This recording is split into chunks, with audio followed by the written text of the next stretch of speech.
Start by, oh, hello. Yes. Okay, so we have 2 new members, and so I think maybe we can start by having them introduce themselves. Well, here's Bob. Oh, okay.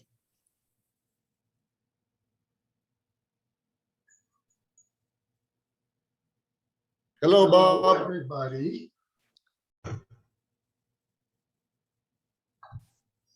We're all eager and waiting. There we go.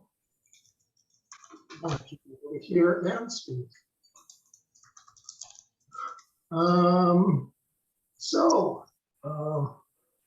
Hi Jess, good to see you. Josephine, nice to see you. Got some people here I don't know, and I wasn't sure I wasn't expecting. Let's see, I don't know. Well, this is going to be a very interesting night because we had a lot of events today, and some people decided that they should intrude on our agenda without invitation, and we may or may not be able to accommodate them. Kelly, can I do a share screen? Yes. Thank you, sir. It's still disabled. Should be working now. Okay. Yes, it is. Let's see if I can find a picture that I put up to myself here. I may have lost it already. I may lose my mind. Where is that picture? No, that's not what I want to do. Well, I'll just skip that for right now because it disappeared. I wanted to show a picture of the new Winona Community Center, since that will be the major focus of our meeting this evening. And if we're going to get started, it's 5 minutes past. Do you think we can go ahead? Yes. Hearing no objection, I'll call this webinar of the Foothills Community Policing Council to order. And I will go through a rather quick roll call of the members, and I would ask that each of you just announce who you are and wave your hand if you've got your screen on. Andre, not hearing him. Graham. Oh, Yeah. sorry, Bob. I was on mute for a second. I can chime in. Yep. I'm Andre Nguyen, joining you just by phone today, so sorry I don't have my camera available. Been a member of the CPC for a little while now. I'm glad to be able to give back to the community. For the CPC members, I won't be able to monitor the chat, so if you guys wouldn't mind monitoring questions and answers for me. Thanks. Okay, well, thanks for bringing that up. Paul? I am here. Could you do the honors with the chat function tonight? Absolutely. That would be a wonderful thing. Thank you, Paul. Judy? I'm here. Yep, I see you there. Thanks, Judy. David? Present. Present, yes, I see you. Thanks for waiting. Like the red shirt. In case anybody didn't notice the wave. Josephine? Here. Josephine Martinez is here. Vance? Here. And yes, I see your hand, Vance. Thank you. And Idalia. Hi, everyone. Hi, Idalia.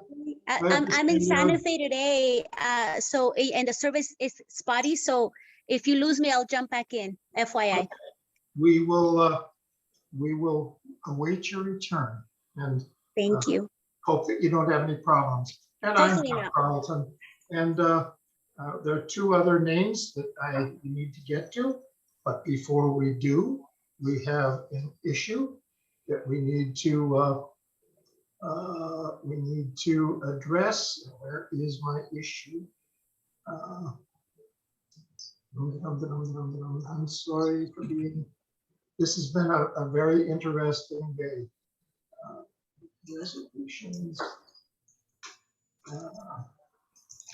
There we go, resolutions. Numbers, and this is the 9th. Ta-da. And can everybody see that? No. No. Okay, well then I'll just go back to the screen. And what as they always say, what you need to do is find a 12-year-old. Did you hit screen share at the bottom? Oh, there we go. Okay, so here's the issue. Resolution 2021-0801, appointment of 2 persons to the Foothills Community Policing Council. And I'm going to ask the present council members to whether they agree with this. Whereas 2 individuals have applied for membership in the Foothills CPC and have demonstrated their interest and ability to participate in the affairs and activities of the council, the members of the council have agreed to add these members to our community, to our council with immediate effect. Catherine Bolkovec and Samuel Neverez. Is that acceptable to our council? Yeah. Yes. Yes. Hearing no Yes. objection- Hearing no objection whatsoever, I welcome Catherine and Samuel to our Foothills Community Policing Council. Thank you both very much for joining us and for, now what do I have to do? Oh, that's not what I want to do. I'm getting there. Hang in there, everybody. Nope, that doesn't do it again. This is what I want to push. Okay, now I want to make it big. Come on. Oh well, I can see some of it. Okay, so having done that, I have 2 more people to ask if they're present, and that's Catherine Bolkovec. I'm present. And Catherine, could you share a few words of introduction for yourself to the community? Well, sure. Thank you very much. My name is Catherine Bolkovec. I have a rather diverse background. I spent about 10 years in the Lincoln, Nebraska Police Department, and then went to Bosnia for 2 years and served on the International Police Task Force. Worked a lot on police corruption and human trafficking for forced prostitution while I was there. I then went into the private sector and worked for about 10 years in the public corporate sector and in the nonprofit sector, including medical writing company and medical publishing company, the Alzheimer's Association, Ritchie Brothers Auctioneers, FedEx. So I have a lot of logistics experience, both domestic and abroad. And for the past 6.5 years, after finishing my political science degree, I went to work for the Nebraska state government in emergency management for public health. And November of 2019, I moved to New Mexico and now work for the state of New Mexico as the state planning and resource manager for emergency health, emergency management in the public health area as well. So a lot of background, and I very much appreciate being asked to join and being allowed to join, and hope that some of my past experiences and education will help us make Albuquerque safe and clean again. Excellent. Thank you very much, Catherine. And Samuel Neverez. Samuel, can you speak briefly? Are you there? Did I miss him? Am I missing Samuel? I don't see him here. I'm not seeing him. We'll get an introduction from him as soon as we can. So that's a roll call of our members, our addition of 2 new members, which we're very grateful to. And now question is to approve the minutes of the July Foothills CPC webinar forum. Those minutes were compiled by Martinez and posted. They were sent to us and we agreed with them. Is there any objection to approving those minutes as presented to us? Hearing no objection, we will declare that those minutes are approved. Next up, new and unfinished business. Recommendations and results, and I'm again going to screen share because I would like to highlight some of the materials that some of the activities that we've been involved in recently. So here we go. Let's see if I can make this go up. And then I'm going to try to show it as a slideshow. Ta-da. Move this way up to the corner. Okay. So can everybody see that? Yes. Excellent. Foothills CPC success update. Just got a few slides and I'm only going to spend as little time as I possibly can working with them. So let's go to the next one. Oops. The first thing was that our CPC addressed was the horrible messes behind the Manzano Mesa Community Center in the convenience recycling bin area. It had dangerous overflows and was just both unsightly and a hazard to the community as materials blew throughout the neighborhood. So that was improved substantially after CPC recommendations.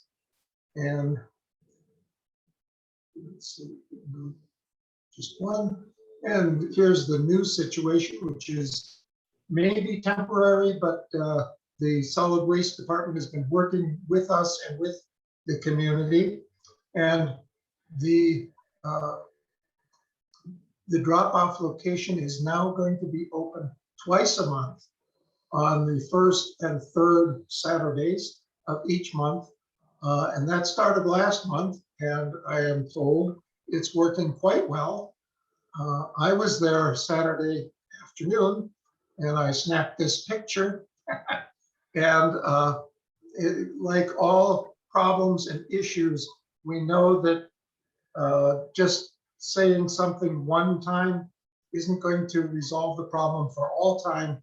And about 2 hours after the Saturday cleanup had ended, I noted 2 boxes and a bag of empty bottles that somebody had deposited there on the parking lot.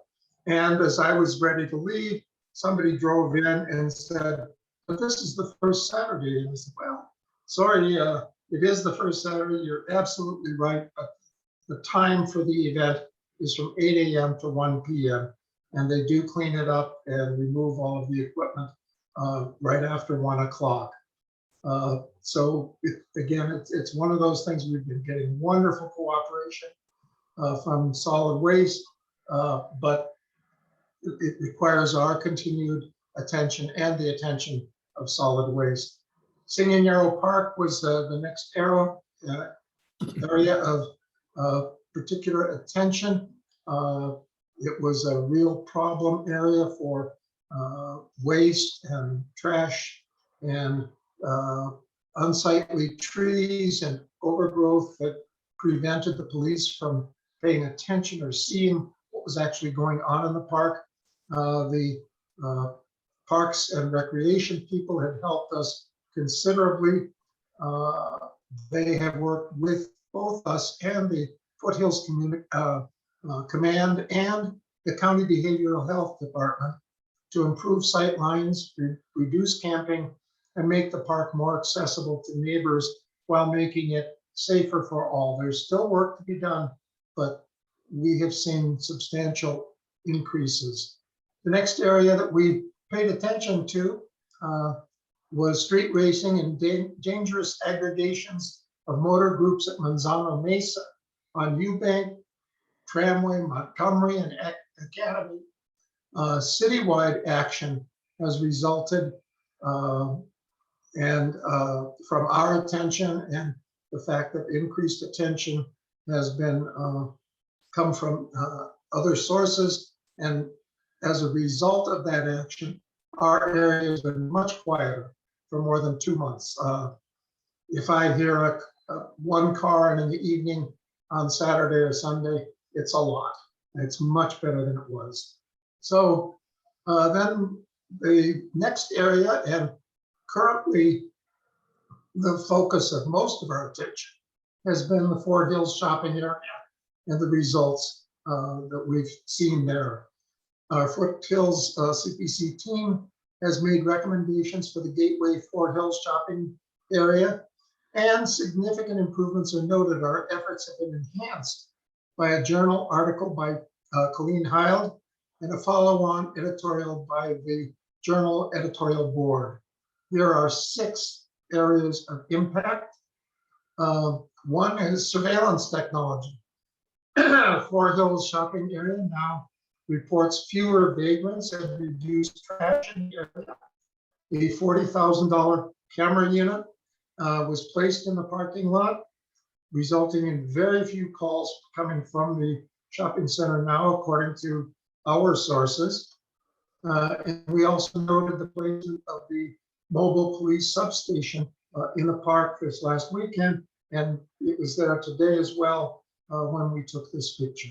So our thanks to APD, to the Foothills Command, and to the Albuquerque Journal for publicizing and making known our concern about this this shopping center and the Foothills area in general. Businesses have begun cooperating with us. The motels, we are told, are cooperating and are working with crime prevention specialist Samantha Martinez of the Foothills Command. She's making recommendations for safety and improved security, and I've learned that management is complying with those recommendations. We've been told that McDonald's is putting up no trespassing signs. This is something they've been reluctant to do in the past. When no trespassing signs are up, officers don't need permission to enforce business loitering rules. And the area, as a result, is kept more orderly. The disorderly people now know that APD can enforce no trespassing and other rules on this property, which helps keep abuse of business hospitality in check. There are increased apprehension of criminals and reduction of concealed areas for criminal acts. And I just wanted to mention, this is the camera unit over across the street from the Foothills Center in the Smith's lot. It appears to be a camera setup that was engaged by Smith's. Many repeat offenders in the area have been arrested and apparently are not being released due to the danger that they present.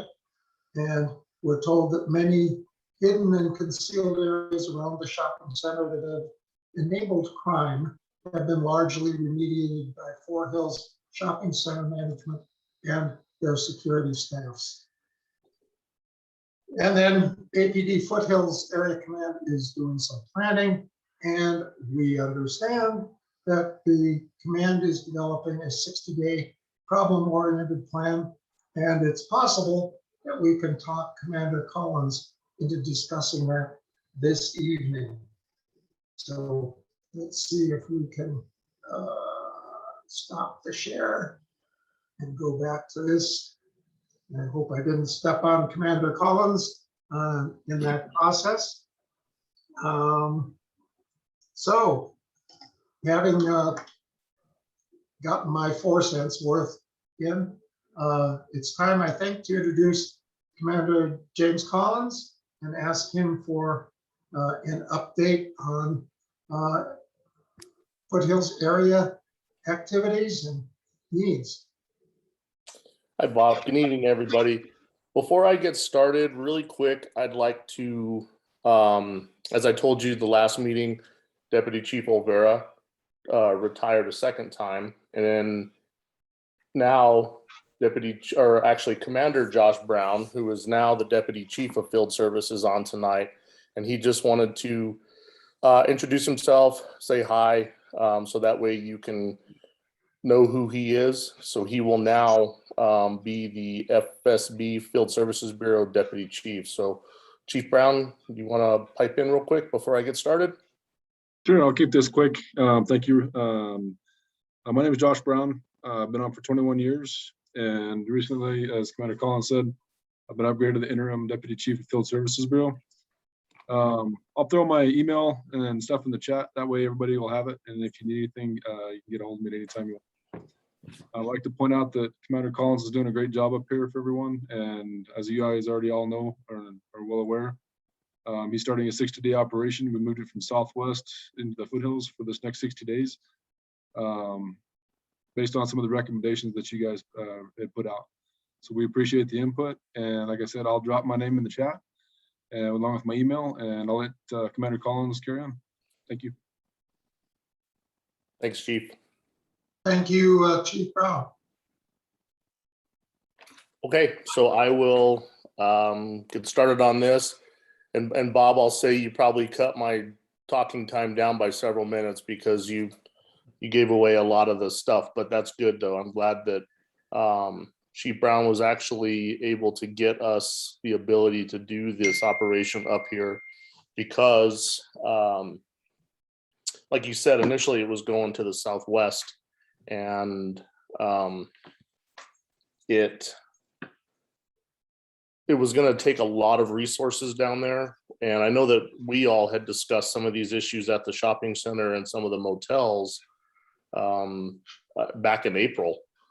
And we were sitting on wanting to get something started, but it got moved around a little bit, but now it's back. And as you said, it's a 60-day operation. So basically this is kind of a micro targeting of the area, if we will. It's going to last until September 29th. So we're going to have a lot of increased proactivity up in that area. And as you stated in your presentation, Bob, Samantha's working with some of the motels and the businesses up there, because it's one thing to have a lot of proactive effort, which is really good while they're there. But we're looking to try to create more long-term solutions. And we think that we are able to do that if we can get with owners and managers to try to partner with us.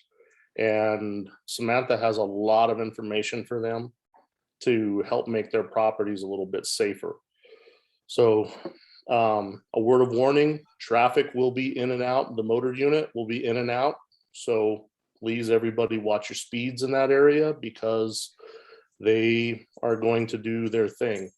We're going to have, there's investigative units that will be doing some operations up there as well. So I'm looking for hopefully a significant reduction over the next 60 days to try to make this area, really beneficial for people that live in Singing Arrow, Foothills, and the surrounding areas, make the motels so a place that people really want to go to. I mean, we've had this conversation before, but I'm looking forward to this plan. The officers seem to be really on board with getting all of this done. They're enjoying it. The bike units are out there pretty consistently. And of course, we picked the hottest months to do it. So they're dying, but they're keeping up as hard as they can. So just look for that out there. If there's any other things that you think you want to see, you guys have any ideas, by all means. I mean, you all have my number. you have my email, let me know. I mean, I'm happy to talk about it, but just look for this for the next 60 days. But I do want to point out too, that I'm not focused just solely on the shopping center and the motels. I actually selected an area a little bit further to the west and further to the south, because in my experience, when we do this kind of micro targeting, we will displace things, and I don't want the residential areas. I don't want to forget about the residential areas. So the officers have been briefed to keep an eye on the residential areas, because we know as we move some of the problems out, they may end up in some of the residential areas. And Sean and Garrett and his guys are trying so hard to keep Singing Arrow Park and that surrounding area cleaned up a little bit. I'd hate to push some issues back into. So the area is much larger than just Central Tramway, but it all kind of feeds into each other. So let's see. Oh, what else I need to tell you all? So let's, the op plan. Does anybody have any questions on the op plan before I move on? No, it sounds pretty comprehensive. I would ask, is the hotel circle going to be included in this enhanced area as well? It's not going to be forgotten, but we are shifting some resources up there more towards Central and Tramway. But Lieutenant Altman, his pop plan is actually the hotel circle area. So he's keeping a close eye on it. And if he starts seeing anything that he doesn't like, he's going to let me know. And then we'll just adjust as we need to. But no, I won't forget about Hotel Circle. I'd like to eventually get all of the motels and hotels in the Foothills kind of on this page with Samantha. That would be, I think, really beneficial to all of them. So I'll move into real quick, because I know we got other stuff to go to. So the new bids coming up, you saw that was in the newsletter. We'll be moving day shift and swing shift to a 5/8 schedule. So that's going to provide us 2 teams each day. There'll be 1 day shift squad that'll be on 410s. So they will have 3 days off. Same for swing. Swing will have 2 5/8 teams, and they will also have a third 410 team. And then graveyard will have 4 teams, and they are staying on 410s. So we'll have a little more coverage spread out. So we're getting away from the smaller area commands, Foothills, Northwest, Southwest, having standalone days. Wednesday, Thursday was always our single squad day for all 3 shifts. And that was really, really difficult on the area commands and the officers. So we'll be moving over to that. Let's see. I always bring this up. There's only 3 guns stolen this month in the Foothills. It's not 0, as I always say, but 3 is much better. So we'll just please remember everything I say about that. And then for uses of force, for the month of July, we had 3 level 1s, 3 level 2s for a total of 6. So that's 1.1 per 1,000 calls. And the call type most associated with force events, the family dispute followed by the suspicious person. Those are always fighting first and second for call type associations. So I think that probably about does it, unless anyone has any questions. We got fewer coming in, Commander Collins. Let's see, I'll do the first one here. Will the plan focus on the large apartment complexes and Singing Arrow, which is responsible for much of the drug exchange in that area? Actually, part of that plan does include that. Like I said, I kind of expanded. We started at Central and Tramway kind of as the focal point, and then I just went west and south. So all of those areas, I'm about, if you look on a map, a little more than halfway down west on to a little past Figueroa on Central. So yeah, it will include that. And Samantha's already working with a handful of apartment complexes to try to bring up some of the crime-free property programs to them. There's a question pretty specific to the article that came out a couple of weeks ago, specific to the voucher program, especially focused on Central and Tramway, Central and Wantabo. Do you have any thoughts on that, updates? I know a lot of that's kind of from the city side, or so if you have anything on that aspect. No, the vouchers, we're actually looking into that, and we're going to be getting a list of, I guess, the number of vouchers, which motels currently utilize the vouchers. But I mean, as far as the vouchers go, APD really has no authority in that matter. That's something that's kind of outside of our purview on that. But it's nice for me to know which ones are the users of the vouchers. That would just be helpful for information purposes. So yeah, I should have hopefully some more information on that soon. There's a question, any plans for the I-40 bike trail west of Tramway? I-40 bike trail west of Tramway, I-40 bike trail west of Tramway. Yeah, the bike units are hitting that. PRT does hit that, and then the field services officers see that. That'll be just a matter of kind of day to day. It's not included in our 60-day op specifically, but the officers will still do their best to keep an eye on that. Thank you. And the last piece, where can we get a copy of the op plan? Once it's finalized, I will check with our public information officer to see when and if we can release that. Okay, thanks. And then I just, Samantha sent me a message and just wanted me, and I neglected to say this, all three of the major apartments in there, in that area received a crime-free certification. So they're all working, those big ones are working with Samantha on those programs, which I think will be helpful. And we're also doing our best to utilize the ADAPT program, which I know that Bob and I apologize. We're gonna try to shoot, if you're good with it, try to get him the ADAPT program to speak to you all next month in September, so they can give you an idea of what they're about. Also, I understand that there are. That sounds great. We have two others who we would like to have speak, but I think ADAPT would be an excellent presentation. So we'll shoot for that as well. Okay, Samantha's sent an email to ADAPT, so we should have an answer, and I'll let you know. And then if whichever one you want to go with, I'm good with. Thank you. Sure. And also, I understand that there are plans for the bike park to remediate some of the problems in the bike park at Tramway and Central. That is an ongoing project. I know that Lieutenant Garrett and the PRT officers have spent a tremendous amount of time cleaning it up.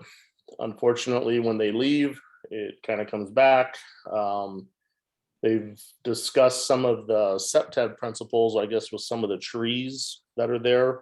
I don't think we have any real agreement on cutting the trees down or removing them, but that is a place where Lieutenant Garrett and his PRT officers do spend quite a bit of time.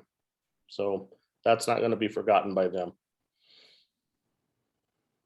And one last question. Will there be an increased patrols in the Supper Rock neighborhood, which is from Central to Copper and east to the mountains? Not as related specifically to the 60-day operation. So it'll be normal patrol up there. And like I said, I'm hoping with the new bid, with the two new teams that are coming on, like I said, we will never have a standalone squad. That I can definitely entertain that, but not as a result of the 60-day op. Thank you. That's it for me, Bob and Commander Collins. Excellent. And well, we really appreciate, Commander Collins, the effort that you and your team have put forward to assist us and make our community safer and more pleasant. But we also recognize that none of these things that we've talked about can be resolved only by simple application of police activity. These are all community activities. They're all responsibilities of the city, the county, the state, and rest assured that our Community Policing Council is working to engage all of the neighborhood associations and every resource we can to keep focused on all of these issues so that you've got the support you need and we end up with the community improvements that we deserve and want. Paul, you've got your hand up. Yeah, sorry, I probably should say one more thing. We should definitely give a kudos to Commander Collins and his team. National Night Out was a week ago, and we had presence from Commander Collins himself, and I know some of his team was going out and visiting neighborhoods and visiting with the community, and it was well into the night, and so he still was able to come in and have presence. So it's appreciated. And I know the community in my neighborhood appreciated it as well. So thank you. Thank you, Paul. I appreciate that. And I appreciate all of the invites, excuse me, that we received for that evening. We tried to hit every single one. So thank you to my lieutenants for that as well, because some of them stayed rather late. A couple of them were at work at 6 o'clock that morning and stayed through until the end, but I appreciate that. That was a good time. I really enjoyed the conversations.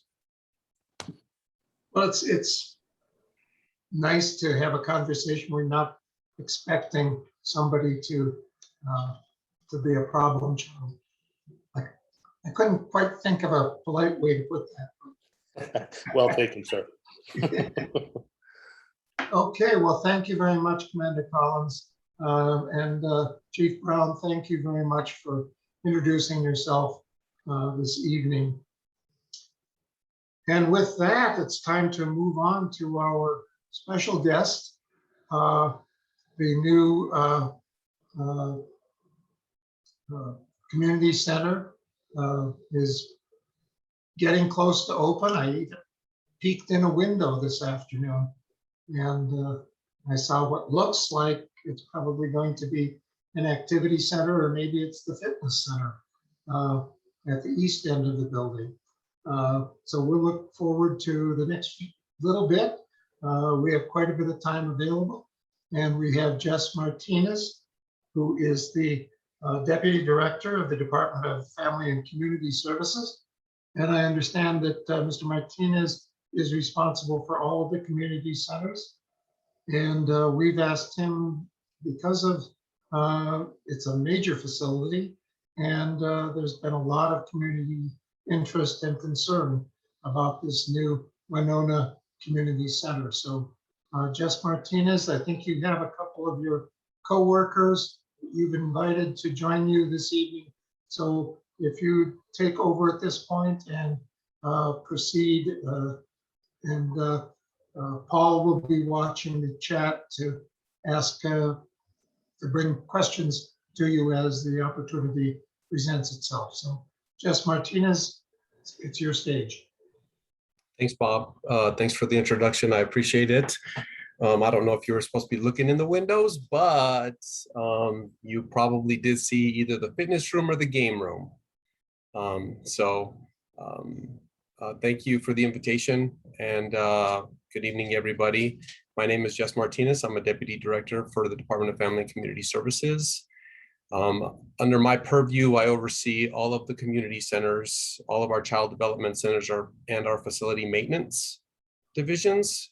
We're a big group, and we have some shining stars with us tonight. We have the division manager who oversees all of the community centers, Kristen Chavez-Smith, and her team tonight to go over a brief presentation for you all. And they will have the ability to answer any questions that you do have. So with that, Kristen. Hi, everyone. I'm Kristen Chavez-Smith. I'm the Division Manager for Community Recreation and Educational Initiatives. So that's 22 community centers, all of our youth programs in APS elementary schools, our therapeutic recreation programs, our educational programs, and our meal programs. So like Jess said, we have quite a big team and quite a lot of responsibilities. I do want to mention, so Cassandra Vigil and Sarah Sheed are here. They are cluster managers overseeing a grouping of community centers. And our brand new Singing Arrow Community Center supervisor is here, Natasha Baca. We're gonna take it super easy on her tonight because today was her first day at the community center. So she's getting her bearings. She's been with our division for about 6 weeks, but with the department for quite a while. So I know she's really excited to get going. And as Bob said, I had the opportunity to tour the center on Friday, and it is so beautiful, more beautiful than I even anticipated. And it's really big, which we knew it was going to be a lot bigger, but it's really great. And I think everyone's going to be really excited to be able to tour it and see it. So I'm going to go ahead and share my screen.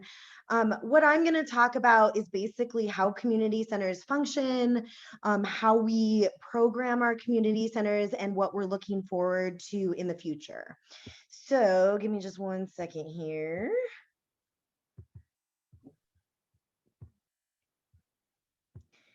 Can everyone see that?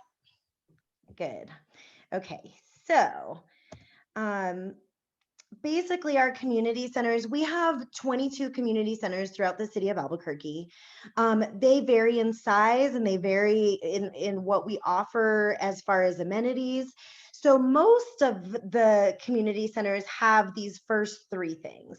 So we're going to have meeting rooms, multi-purpose rooms, art rooms, whatever you like to call them. We like to call them multi-purpose rooms because they can serve a variety of needs. Every community center has a game room as well. So that's usually pool tables, maybe ping pong tables. It's where the kids might play board games. And then depending on the center, there's a variety of other things that are offered in there. And then every community center has a computer lab that's open to the public during certain times. The kids use it during programs, and we even teach some classes in there. These are the things that are offered only at some community centers. So a fitness room. So those are your like cardio equipment, some weight equipment, and the new Singing Arrow Community Center will have a fitness room, which we're really excited about. And then some of our community centers also have gymnasiums. Singing Arrow does not have that, but they do have a very large meeting room that can be used for a diversity of purposes. And then some community centers also have a warming kitchen, and Singing Arrow will have a warming kitchen for events and meetings to be used by the public, and then, you know, for regular programming. So warming kitchen just means that we don't have an oven or a stove in there, but there's refrigerators, freezers, microwave, sink, prep stations, things like that. So community center hours of operation vary. So I should say today is also the very first day that we reopened community centers to the public, to the general public during COVID. So our programs have never stopped for a day during this whole pandemic, but we've essentially been serving kids the majority of the time. So all of our youth programs continued based on recommendations from the state. We had to close off to the public for these programs. So today was the first day we reopened and rejoined normal working hours. So Singing Arrow falls in that medium center category, or will fall in that medium center category. So the hours of operation will be Monday through Thursday, 7:30 a.m. to 8 p.m., Friday, 7:30 a.m. to 6 p.m., and it will be closed on the weekends. As you can see, some of the smaller centers have shorter hours and the larger centers have even more extended hours, but Singing Arrow will fall right in the middle. So our current programming, sorry, it should say current programming on the top, it got cut off. So like I said, we have youth programs going on. They have been continuously going on since the beginning of the pandemic, as well as for many, many years and decades before. So we're restarting our before and after school programs this week with the start of APS schools. We also host 8-week summer camps at all of our community centers for youth. Our ages start at age 5 as long as they're enrolled in kindergarten, and we go up to age 15 for our youth program. programs. So the other things that Singing Arrow will definitely have when it opens, the new facility will have open fitness room hours, and that's during normal operation hours.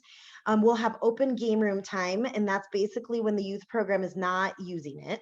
And then we'll have open computer lab time, same thing, when the youth program is not using it. So we'll make sure to post all the hours on that, and then they will be accessible online as well. So, oh, there's current programming. So future programming. We get a lot of questions about how we decide what goes into community centers. So because we're on this precipice of reopening to the public across the board, we really want to tap into the community to see what everyone wants to see. And we know that communities are very unique and different programs are going to succeed at different levels depending on the community where the center is located. So I'm going to put it in the chat box here in a minute, and you guys are actually going to be the first ones to see this, but we are sending out a Survey Monkey across we're going to post it on social media. We're going to send it out to anyone who has utilized our community centers in the past couple years. And it's basically asking, what do you want to see? What centers do you use? What would you like to see? Youth programs, adult programs, senior programs, everything in between. So we're going to send that out. Next phase will be to organize some focus groups. So that would be more like these Zoom meetings, possibly in person, to really talk to the community and see what will work. So the other way that we program, aside from what the city chooses to do. So Natasha, as she gets going over at Singing Arrow, she's going to have lots of ideas for what might be exciting programming to bring in, or to have like family nights or special events. So that's a lot of what the city organizes internally.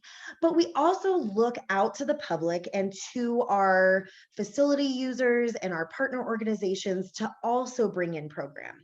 So our staff is really just a supervisor, sometimes an activities coordinator, and then we have a variety of part-time staff that work. Most of those part-time staff are high school and college age students. So obviously we, depending on what everyone is capable of doing, we want to bring in partners to do this programming.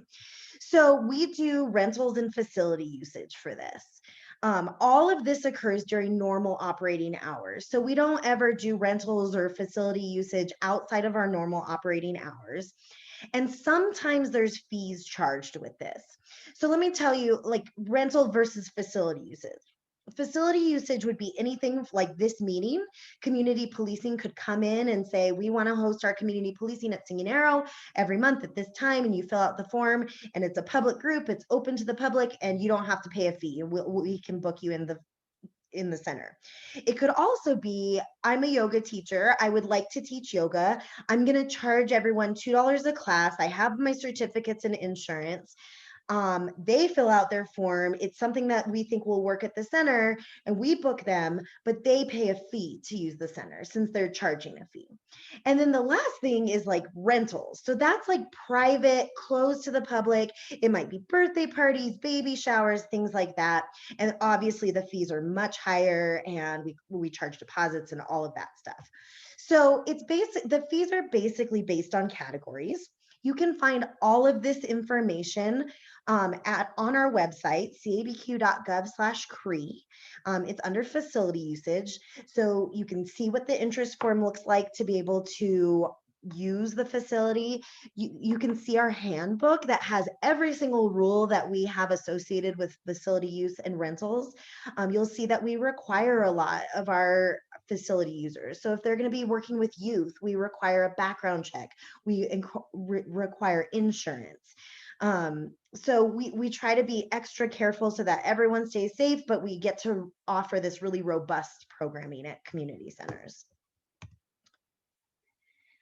So I know there's some questions on some of our policies. We have a variety of policies. Our big policies are posted at the community center when you walk in. So if you walk into the current Singing Arrow Community Center, you should see our policies posted. One of our big policies that I do want to talk about tonight is our membership policy. So our memberships are free to the public. You don't have to be live in city limits. They are just free and open. We have a youth membership.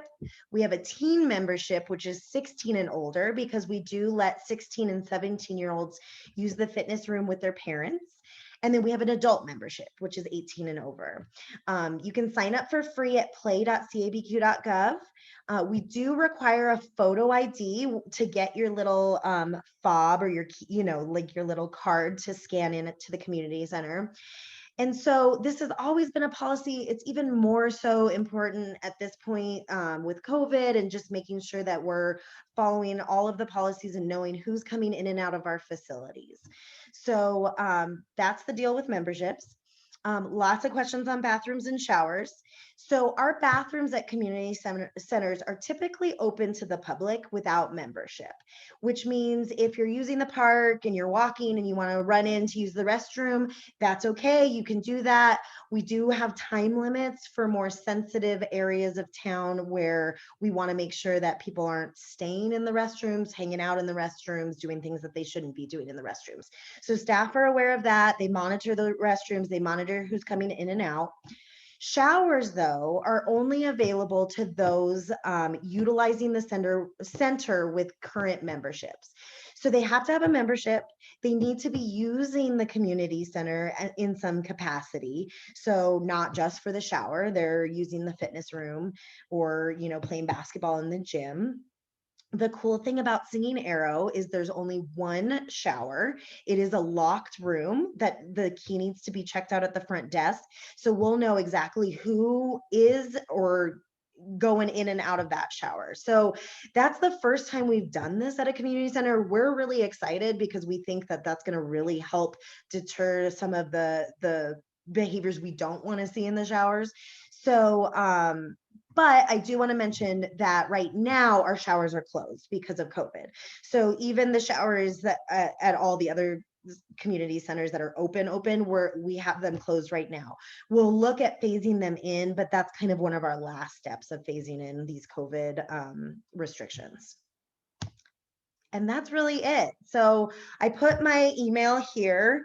The phone number is basically our phone number to our main office line. We really, really encourage you to follow us on social media. If you're on social media, Instagram and Facebook are the best. We keep those pretty updated with any announcements, anything coming up. Like I said, our survey monkey will go on there. And this is our handle, FCS-ABQ. So that's Family and Community Services ABQ. But that's a great place to find out our latest and greatest information. So I will stop talking and stop sharing and turn it back over. Looks like we have couple of questions. When does the facility plan to be opened? So we're getting close, like Jess said. Unfortunately, we are at the will of deliveries and shipments, just like everyone else during COVID. So we have some delays for pretty important things we need to reopen, like furniture and computers and things like that. So Jess, do you want to say anything more about that? So I think we're hoping the end of September, early October. The biggest thing that we're waiting for right now, other than those type of furniture, is our phone equipment.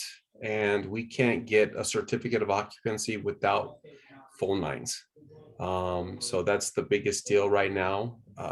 Once we know, you all will know. I'm sure that we will be having a big grand opening / open house just to introduce the facility to the neighborhood. So, as we get information, we will pass it along to the general public as a whole. And scheduling meetings and gaining membership, that would all happen, I would assume, after opening, and then potentially, do you do it online, or do you have to call to get that to happen? Yeah, so we just transitioned our interest form to be online. So that was the handle that I put, or the website that I put in the PowerPoint, which is cabq.gov/CREI. So that's I'll put it in the chat too. Under facility usage, there's a very clear button that you can fill out an interest form, and that's to schedule anything from meetings to teach a class to book for a private rental. We're hesitant to book anything without a real open date yet. But also if you're curious and you just want to talk to Natasha about what might be available or a good fit, you can give her a call. I mean, she's at the current Singing Arrow Community Center, and so I know she would be definitely open to having those conversations. Okay. Security, will there be security on that site? And how's the lighting going to be at the So when we went through the whole process, from the very beginning to actual construction, we actually implemented a lot of things that those meetings brought up. One is specifically lighting on the exterior. There will be probably more lighting than normal. You can probably see, if you drive by at night, you can probably see the parking lot lights on, I'm assuming.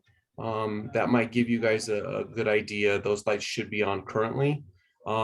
As far as security is going, we're not going to have any to start. We're going to see how it goes. We want the facility to be as inviting as possible to the general public. If we get to a point where we need to engage either APD and Commander Collins, trust me, we will be the first ones to do it. Because the safety of our participants is first and foremost, and we will not allow any types of illicit behavior, just generally speaking. Jess, if I could ask a related question. Yes, sir. We were there again today and walked the area. We were paying attention to the temporary construction fence between the east side of your facility and the pedestrian walkway, and also the south side of the facility. Could you outline your what's going to happen with fencing and other perimeter identification security measures? Specifically to the east side, my understanding is Parks is going to redo that walkway. All the way from the Winona to the park itself. We will not have a fence along that at this point. As you all have probably seen, they did fence off all the archaeological site. We're in the process right now of working with them to actually open that site up for visitors. We will have some volunteers in the facility. There is a room specific to the archaeological site and the Carnival Land Grant and everything associated in that area. So somebody will be able to come to the community center, gather information on the area, and then a volunteer would be able to walk the site with them to basically explain the history of that site. So that might be of the sort of thing we might call guided tours. Correct, yes. That is absolutely what it, to my knowledge, that's exactly what they are going to be. So you don't have any plans with Parks and Recreation to put a barrier between the neighborhood and the park? Are you specifically speaking on the east side of the park where there is an existing fence? I think Judy is asking about the area between the south wall of your facility and the park itself. Not at this time, no. Okay. Okay. And you're obviously going to be paying attention, as we will, to what needs may develop. Correct. We do have exterior cameras as well. So we will be able to monitor the exterior as well. Okay, we didn't notice the cameras, but you're saying that there are now or will be installed security cameras with recording capability for the exterior of your facility. Yes, that is correct. Now, keep in mind, there's limits to those exterior cameras, based on how far away they are from the facility, the lighting, and such. Yeah, but they are so much better now than a few years ago. The Yes. backup camera on my car is better than the best surveillance camera I was associated with in working life. So you have no intention of making any accommodation for the neighborhood that's so close to that center? Judy, in the 3 years that we went down back and forth with all of the appeals, that was not something that had come up in terms of a barrier. There is a fence currently that separates the east side of the facility itself and that neighborhood. But there is an opening there that is not under my purview, the department's purview. That is a conversation with Parks and Recreation.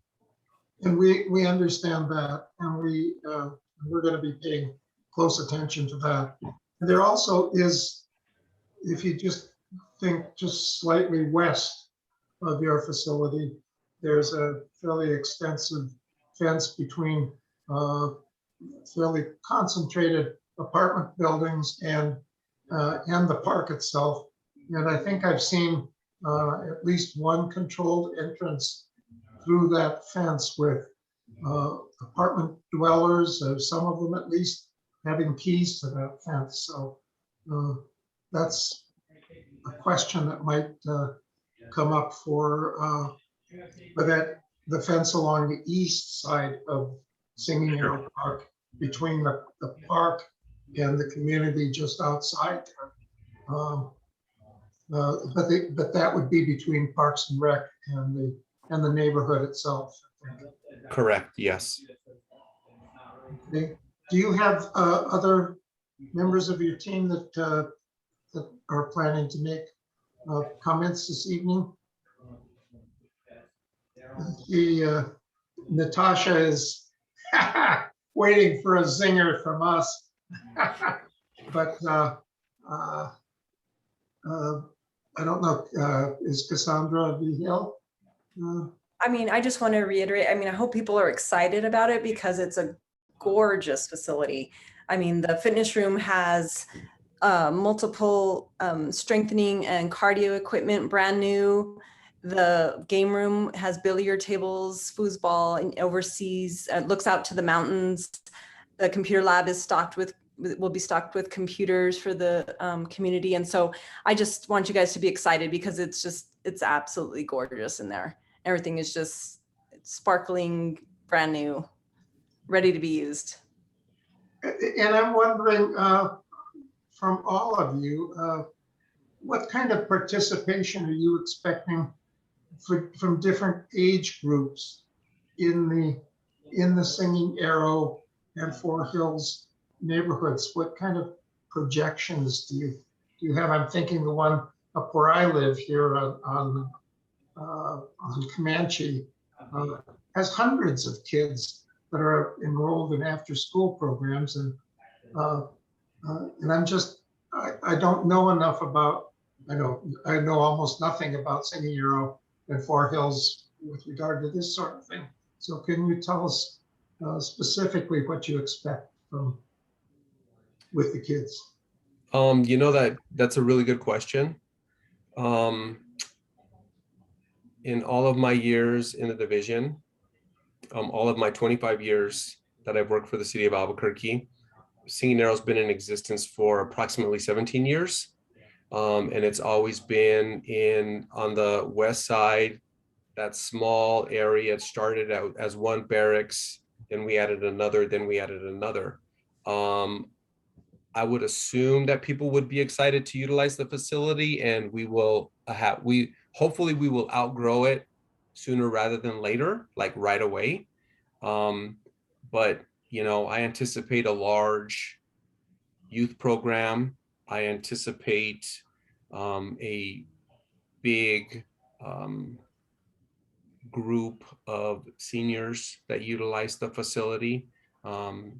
You know, I'm just hoping that everybody embraces it for what it is, and it's a positive outlook or positive atmosphere for the public itself and the neighborhood.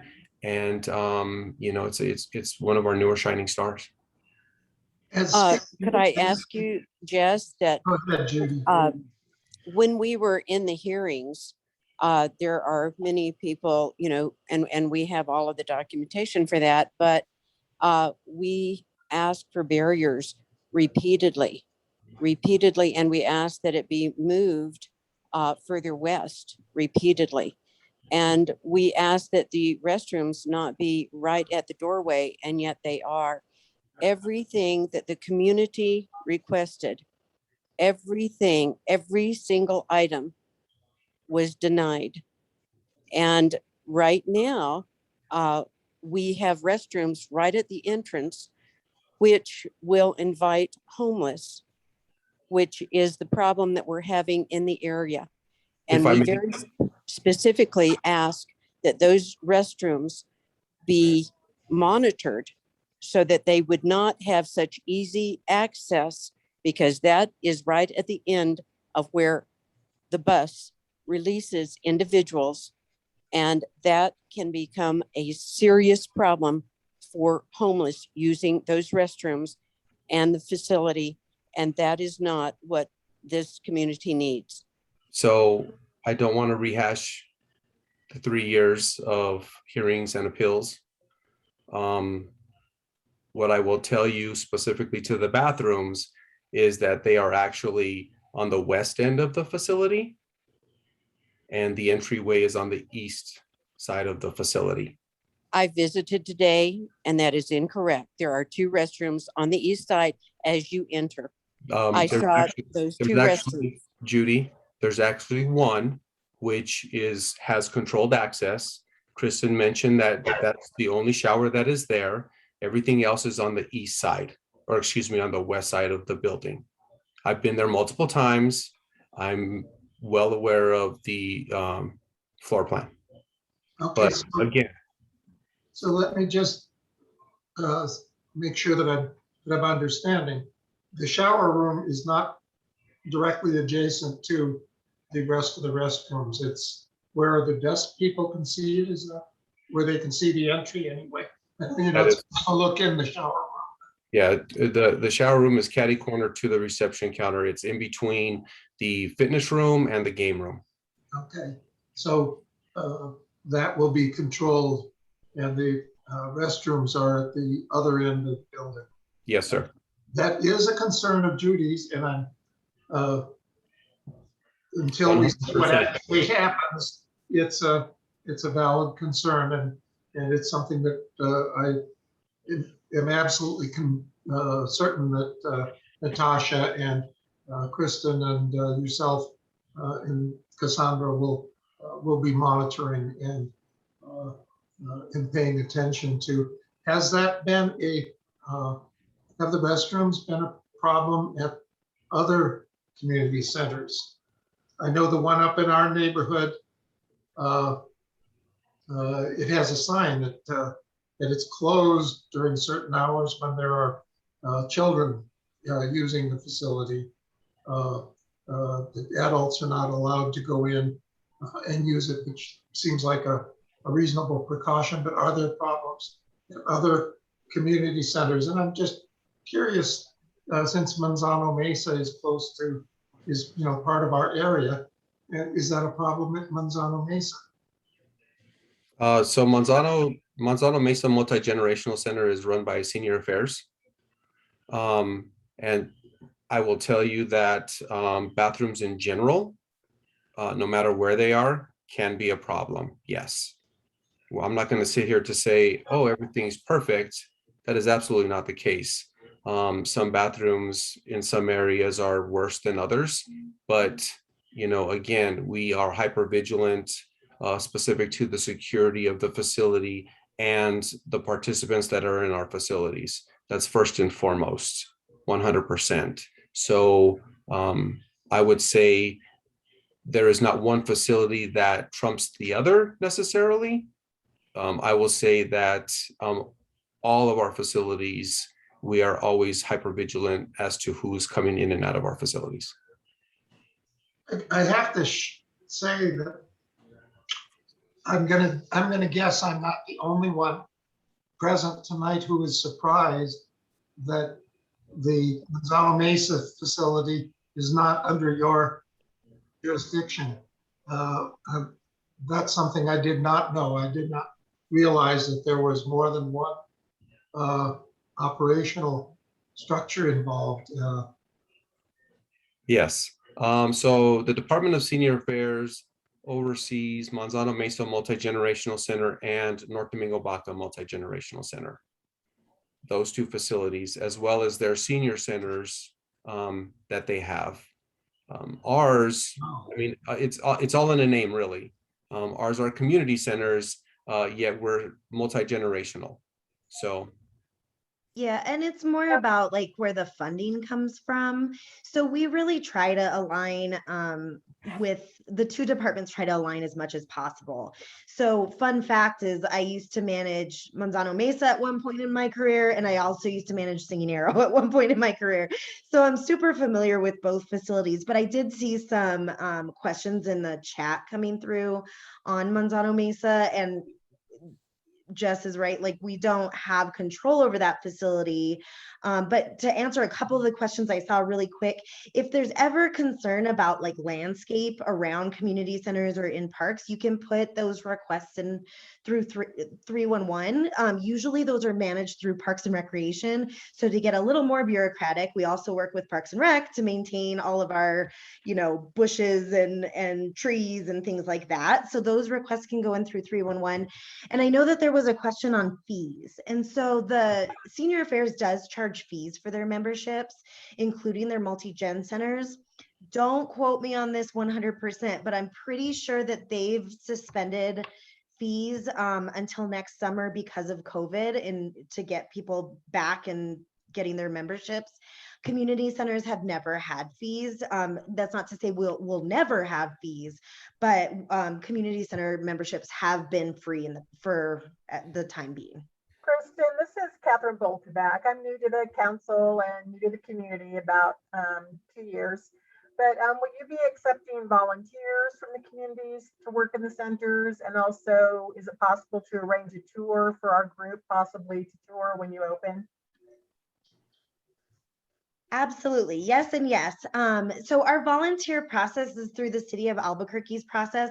We were like right on the precipice of doing like full launch to really recruit volunteers, and then COVID hit. But I can send you some information. There's basically an online portal for all City of Albuquerque volunteers, but you can put specifically in there, I really want to volunteer at Singing Arrow Community Center. This is what I want to do. We do take extra precautions with volunteers too. Just if you want to work with kids, we would require a background check with that, but the city would also pay for that background check. So, that's the long answer to your question, but we will be taking volunteers soon, hopefully.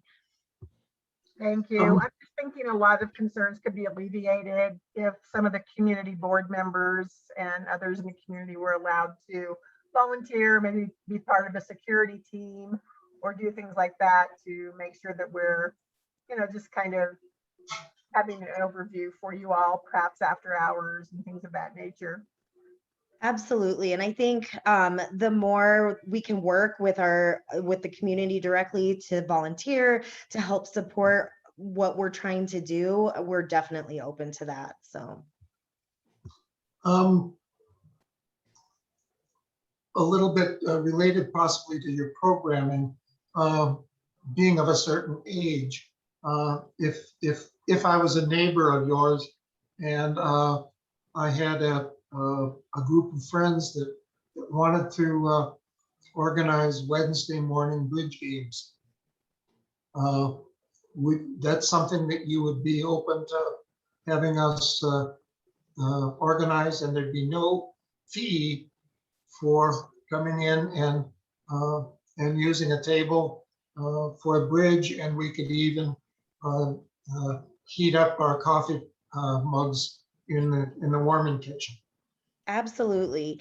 Yeah, and that's another great example of our facility usage, and it would fall under a category. So if your group wants to get together and play bridge and you're also willing to accept other people into your group, then that's free. You're not charging. We don't charge you. We can even advertise it. We're coming up with a strategy to market some of these activities on our social media to get more participation. So yeah, absolutely. Now, if it was a private group and you said these 4 guys want to use a room, no one else can come in, there would be a small fee associated with that. And I think it's like $7.50 or something like that an hour. So even those private small groups are doable.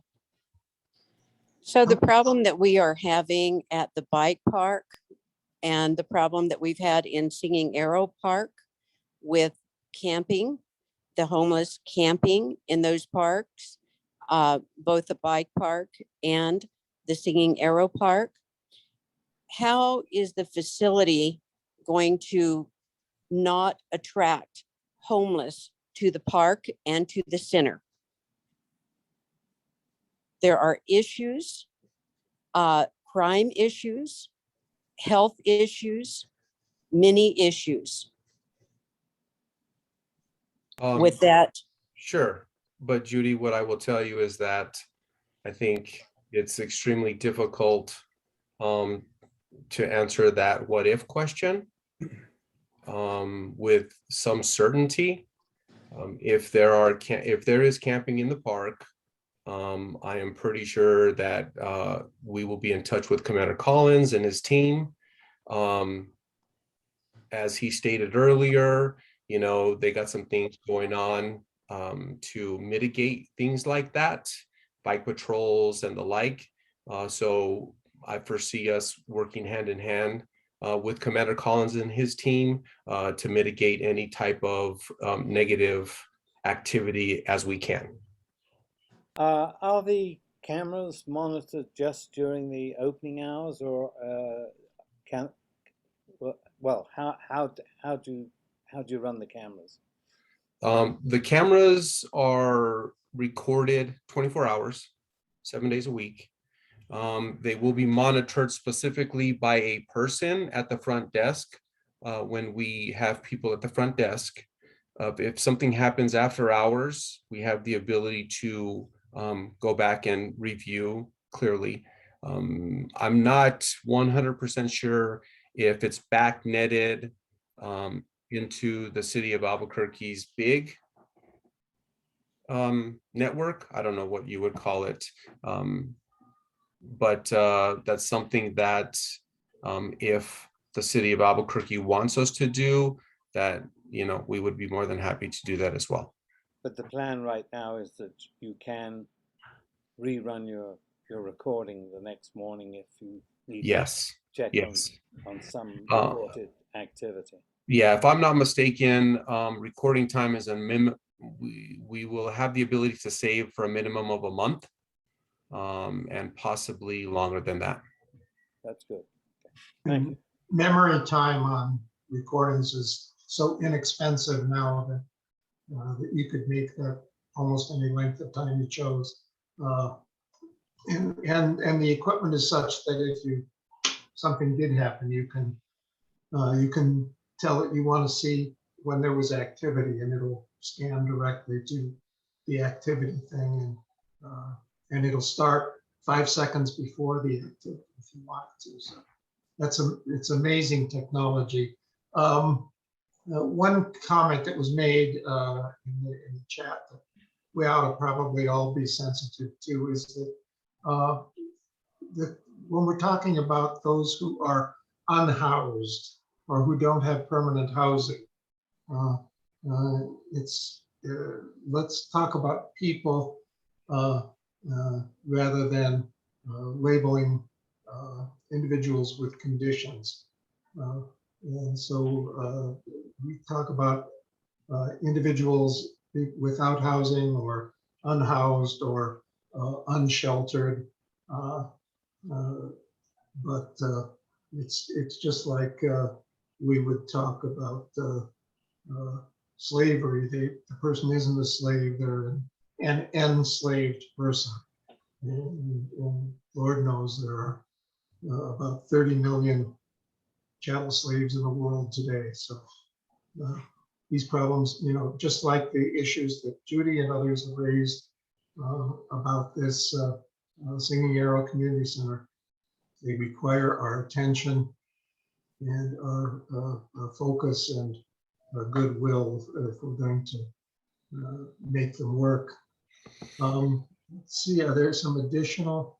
Bob, I did want to say also just, we can't anticipate everything that's possibly going to happen. We just can't do that at any community center in any neighborhood throughout the city, but we can train our staff. We can prepare our facilities as best as possible.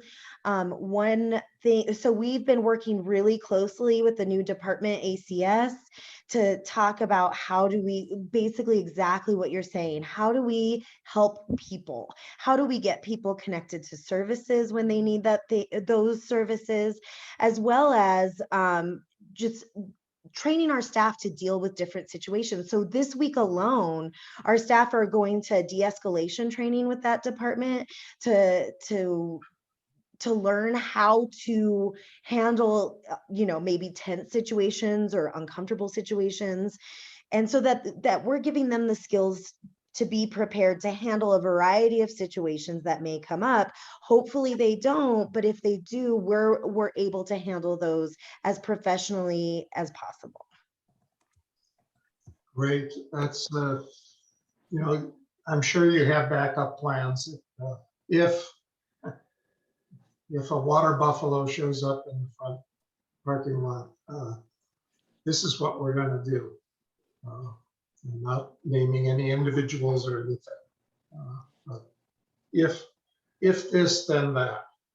And that's our starting off place. And then I know Commander Collins will respond with whatever he has, and he has other resources he can access. So that sounds excellent. So Bob, so we don't take up too much more of your time. There was a couple of items in the chat. Number one, yes, all community centers are gun-free zones. There is an AI that states such, and if I'm not mistaken, that has gone through the courts already and been affirmed. And social services. No, we will not be having any social services out of our Singing Arrow facilities or any of our community centers for that matter. So those are the two items that I saw that I just wanted to address. I'm going to ask a question that's been asked of me, and I'm not an expert, and I don't know how to state it in polite terms, but my guess is that you're going to say that this is not going to happen. Anyway, are there any plans to house people overnight at your facility in any case, manner, shape, or form? None whatsoever. Never been in the plans. We've never spoken about it. It has never come up. So for the third time in this sentence, no. So now, are you going to have a food pantry there? We're not going to have a food pantry. Okay, now at the facility that is on the west side, why were mattresses delivered to that facility? We have multiple facilities at the west side, so kind of I need a little bit more frame of reference. My guess would be it's for child development and it's for napping toddlers. For the toddlers? Okay. Now that sounds reasonable. But that brings up a question, a whole area of questions. What about the old Singing Arrow facility. Every time I've been there, I'm looking at that oval or circle in the front, and I'm thinking, wow, what a gorgeous amphitheater type setup for like a folk music group or a small performing group or something for the community. But I have no idea what you use the facility for and what your plans are going ahead. Can you address those questions? So currently it is a shared site between child development and community centers. Child development, we have 2 classrooms in there.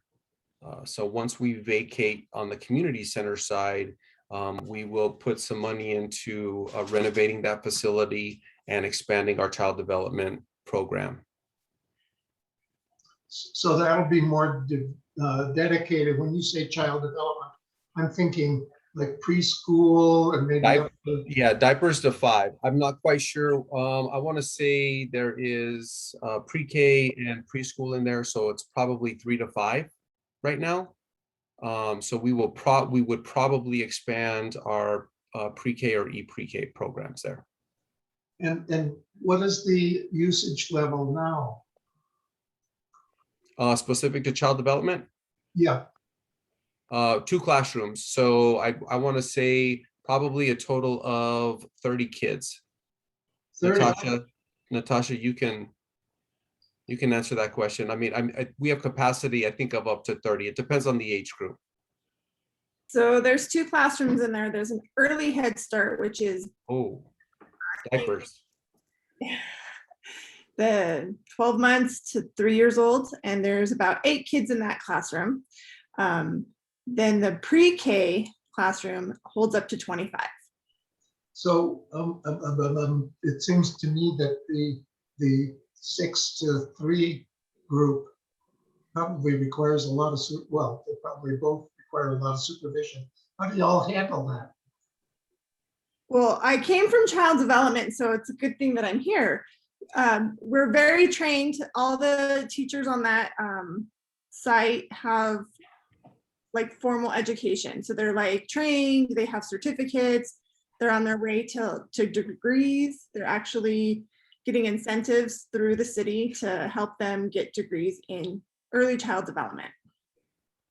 So they're very well trained in being able to take care of those kids. And all of our child development centers are certified by the state. So we are certified at the highest level of the state. So, which is no easy feat because community centers went through it last year during COVID to be able to offer our full day programming. So we have nothing but respect for those early childhood teachers. And they had to continue even during COVID. Yes, so they're state certified and they're also nationally accredited. So they're all nationally accredited sites. So if and trust me, I have no intention or even capability of producing little kids. But if I did have and wanted to have the kid involved, what would be the parameters? How would I qualify? Could I qualify, and what would it cost?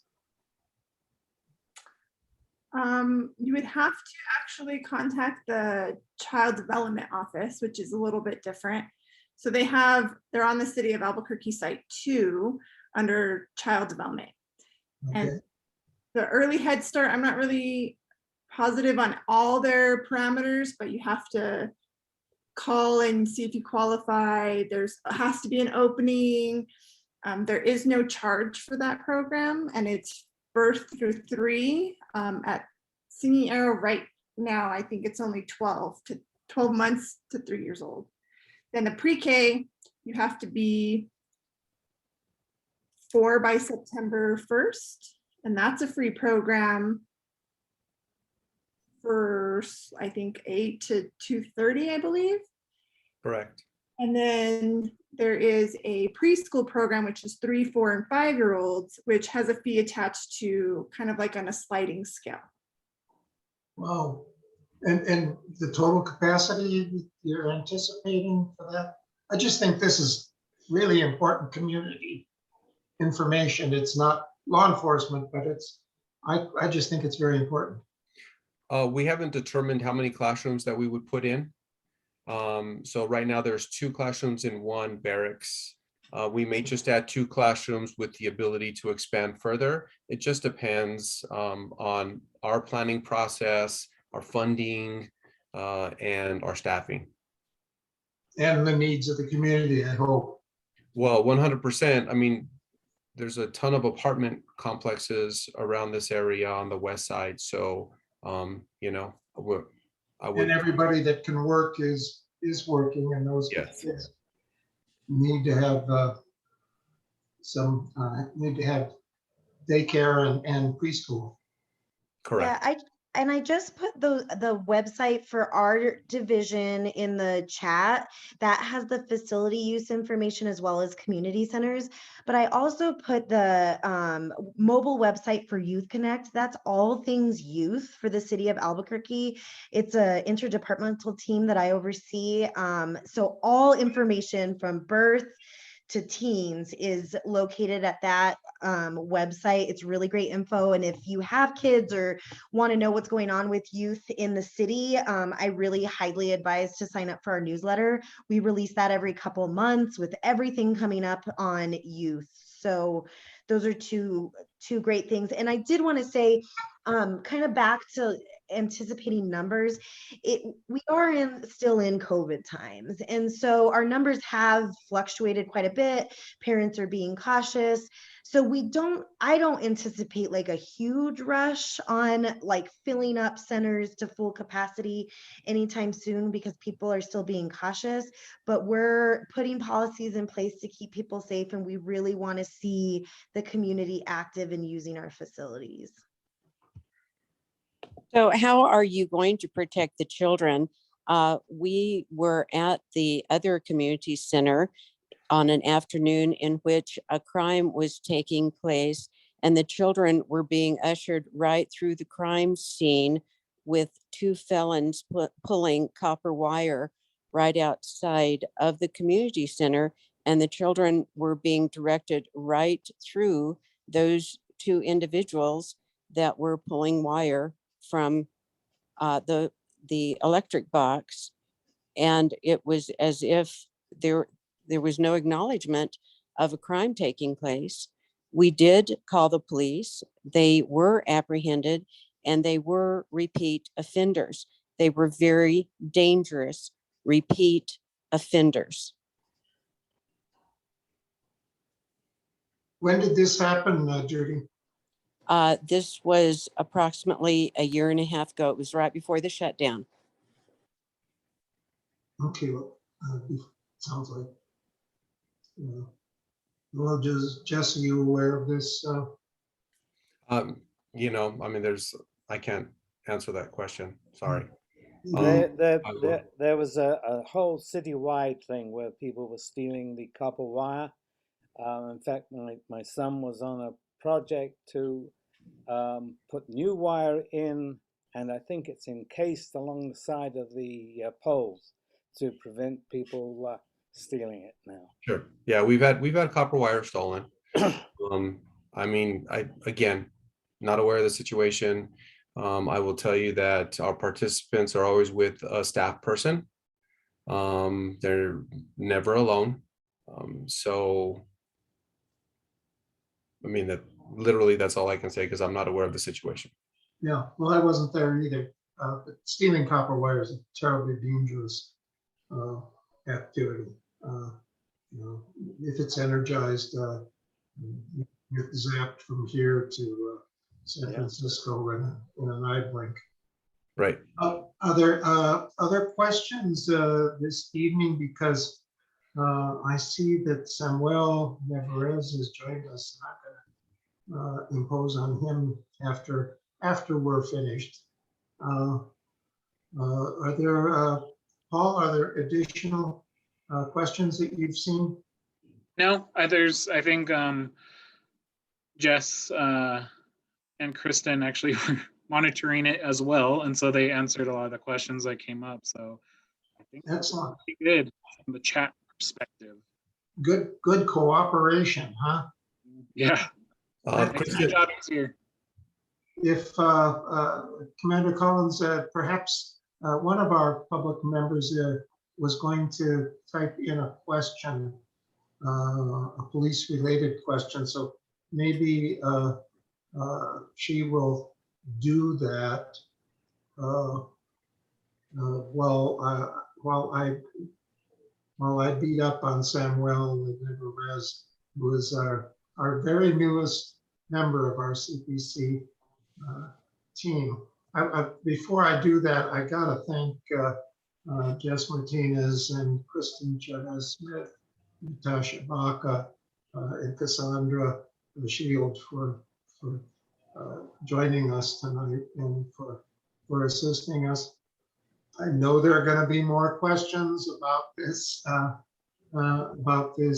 Singing Arrow Community Center, and I've been calling it the Winona Community Center, but it's actually the Singing Arrow Community Center. And more questions will come up as soon as you start operations. So we will probably ask you to drop by again. sure. And Bob, if you want to funnel any questions to you and then just send them to us, and we would be more than happy to answer those questions via email, because I know that there's a lot of information that is correct and a lot of information that is incorrect, or at least we have the ability to clarify.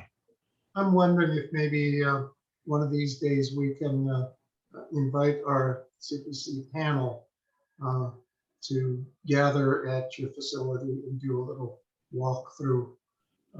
We would give you advance notice so that maybe Natasha can be available, or somebody else on your team available to answer any questions, because it is a huge facility and you're going to have a big staff and a big impact on our community, both in Foothills and in the Singing Arrow area. So I've got my things crossed, and we'll wish you well. So thank you very much, and I really appreciate your being here tonight and taking all of these questions. Thank you very much. Thanks for the invitation, Bob. And last thing, Kristen did drop the survey in the chat.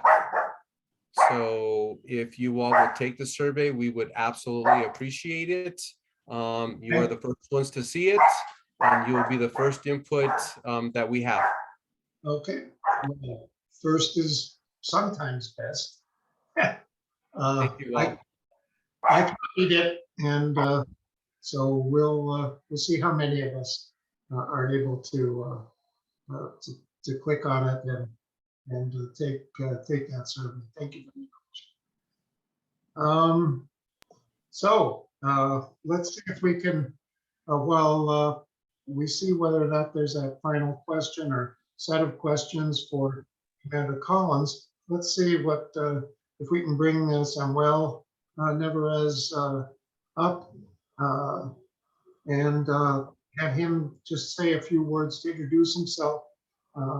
We're really excited to have him. He represents the younger side of our committee, so I'm not going to point out which of us are younger, but I'll just say that Samuel probably reduces the average age of our committee at least somewhat. So Samuel, can you talk for just a minute or two about joining the committee and where you came from? Yeah, definitely. Hi, good afternoon. My name is Samuel Nevarez, and I live actually right down the street from the community center. Can you guys hear me? I'm sorry, I don't know if you guys could hear me correctly. Yes, yeah? we can. Okay, perfect. So I live down the street from the community center, and I'm actually very excited and a little bit concerned, numerous things and stuff. But yeah, I'm excited to be part of the council, and I was super interested in getting involved just because I've been living in that area for almost 2 years, and there's a lot of things that need a lot of help and a lot of things where I feel need a lot of attention and stuff. So I'm very, very, very excited and stuff, and bringing a new perspective and stuff, just because of, I don't know, just a new start and stuff. So yeah. Samuel, I was going to mention, you are really knowledgeable about social media and the uses of technology. So that's one area where we really need your participation in our CPC.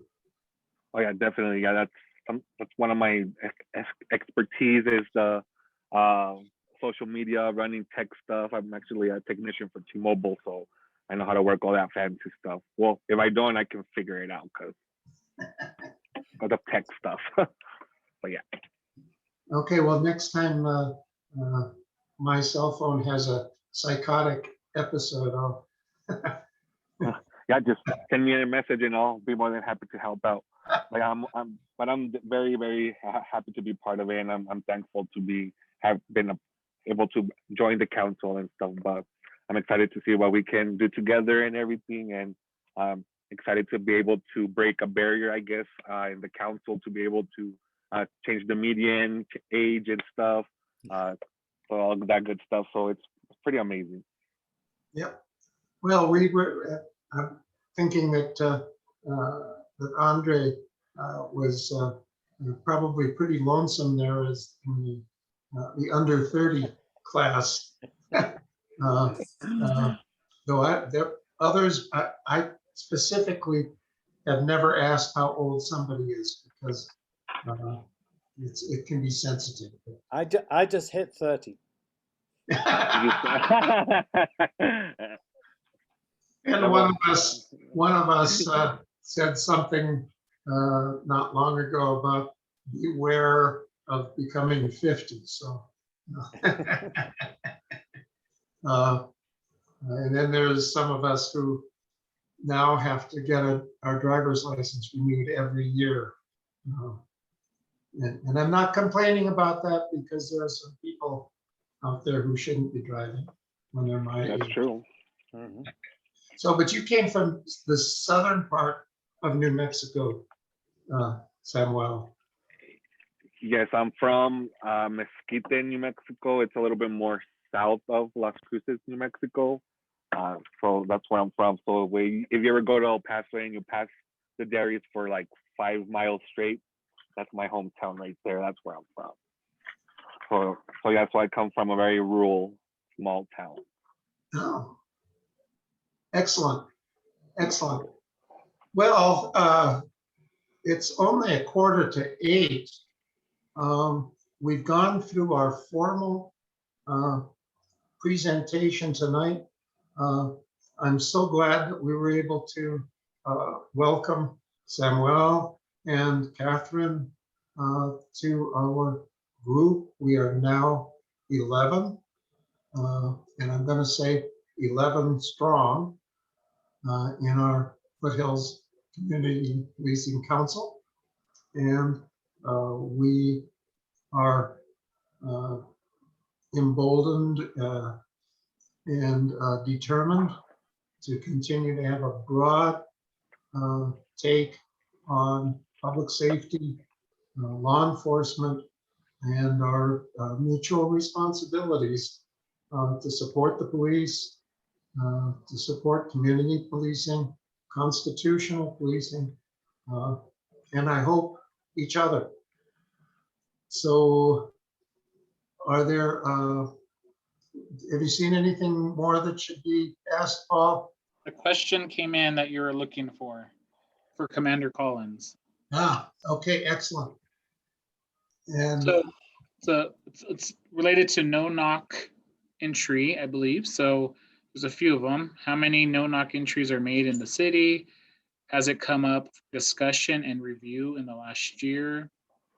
Have you considered doing away with this procedure as an option if it currently exists as a current tactic? What is the policy procedure? Can we get reviews of that procedure? Have there been any problems related to this specific practice? Looks like that's all of it. Okay, I pulled that up to kind of try to go through each one of them. So, no knock entries. To be honest, I don't know that there's a specific policy. I was just confirmed with Lieutenant Garrett on that. I don't think there's a specific policy that we have on it. What I can tell you is my experience. I was in SWAT for quite a while, and the preference of tactical teams now are to do what's called a surround and call out. Even on a warrant type situation, it's much safer to just set up a perimeter around the house when we know that we have an arrest and a search warrant, and we'd like the person to come out to us. No knock entries are incredibly dangerous. And as we've seen in the media, they are just full of problems when they've happened in other jurisdictions. I don't work in investigations, so I don't want to say that I haven't or that none have been done, but my suspicion is APD does not do no knock warrants. Again, because they are just so incredibly dangerous.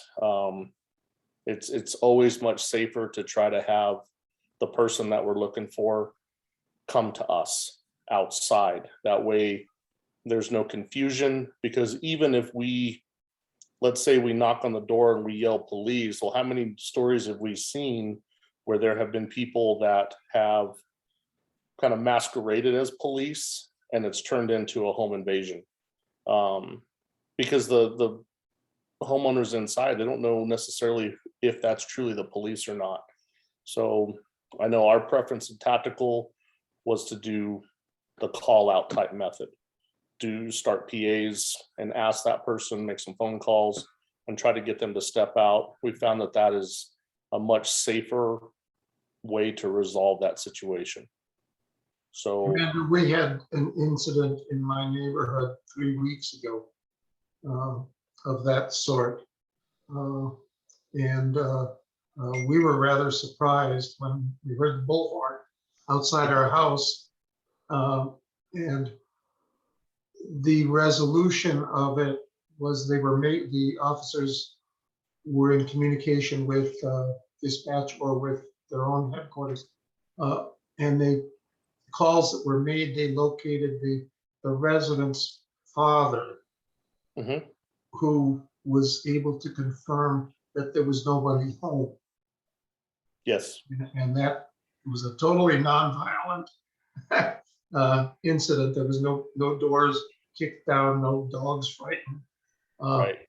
But let's just, if I could posit that one of these apartment buildings in the Singing Arrow neighborhood had a situation where you needed to get Fred Smokey to come out.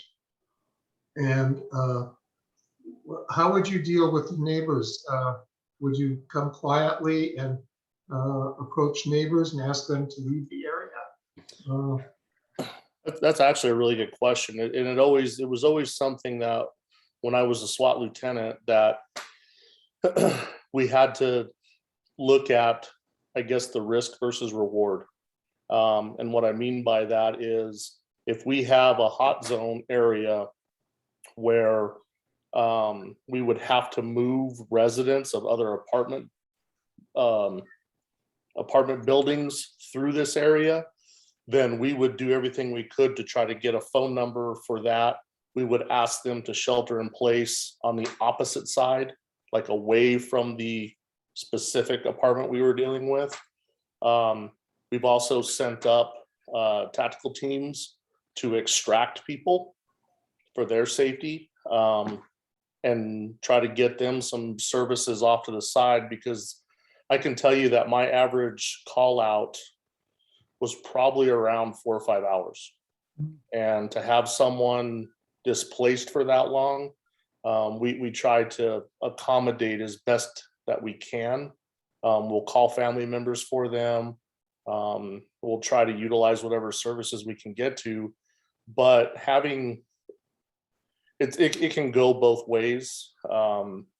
It just really kind of depends. I mean, it's really for the safety of the surrounding apartments where we would make the decision just to have folks shelter in place.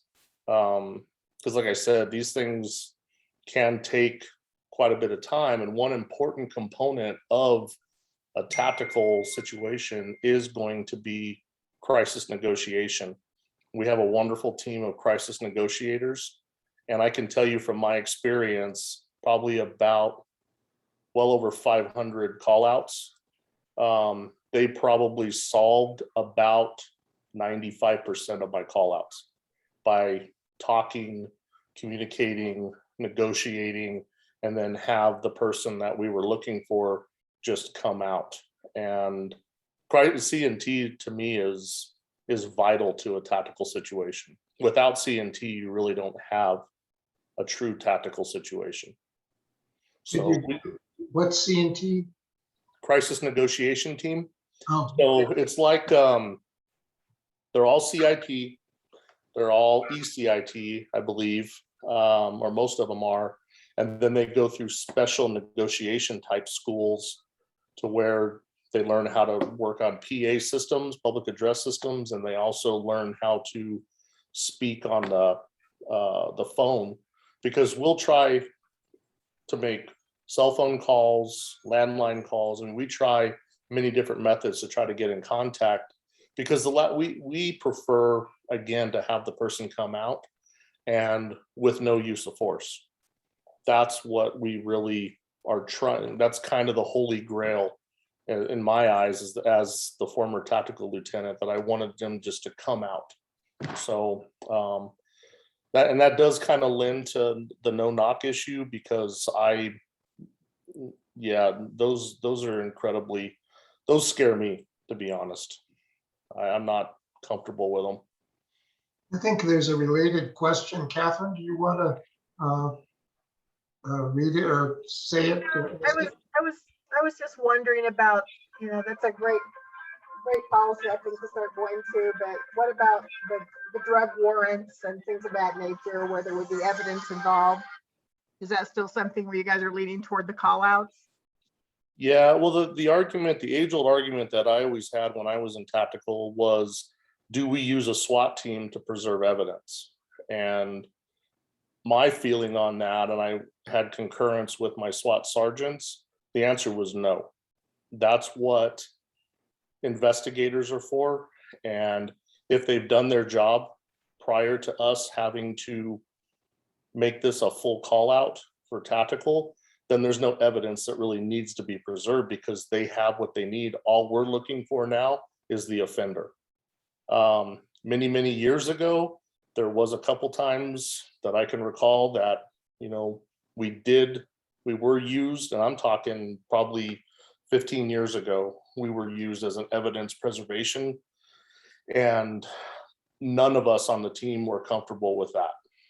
So again, it's a tactical situation is designed to slow things down. We have all the pieces in place, all the tools, the officers, and we just build a box around it and slow it down in favor of negotiation. And negotiations move positively, we allow them to continue with the eventual resolution. So I'm not the SWAT commander presently, but I can tell you from my experience, I am not a fan of using tactical as a evidence preservation unit. That's really not what those officers are trained to do. So are the SWAT teams the only ones who would actually be serving no-knock warrants in this day and age, or do drug investigators still get no-knock warrants? Well, that's actually a much better question probably for the commander over the division, but as far as tactical or even field services, to my knowledge, we do not do no-knock warrants. Wow, I'm certainly glad that set of questions has come up. It's a good one. It's a good one. I can tell you, I mean, watching some of the news stories that I've seen related to no-knocks, we can see what happens on those types of situations. Not to say that we would never have to possibly go in to save a life. That's always on the table, but the circumstances have to be correct. And you're very, listening to you, I know you're cognizant of the issues down in Texas and in Tennessee and elsewhere, where people were shot, who had no, at least one case where it was the person who called for assistance. Yeah, it's very glad that you're sensitive to that issue and so alert to it. Thank you. Okay, so is there a reason to prolong these proceedings tonight, or do we have a call to adjourn? Call to adjourn. Okay, second to that call. Okay. Second from Paul. And if there's no objection, counting once, twice, 3 times, no objections, we will call this meeting adjourned, and we will return again in September. And Kelly, what's the date? You had it up on the screen a bit ago. What is it, Kelly? For September. It's way up at the top. It's muted, so. Someone wrote on the chat September 13th. Yeah, that sounds right. Oh, I know what, isn't it? No, that's something.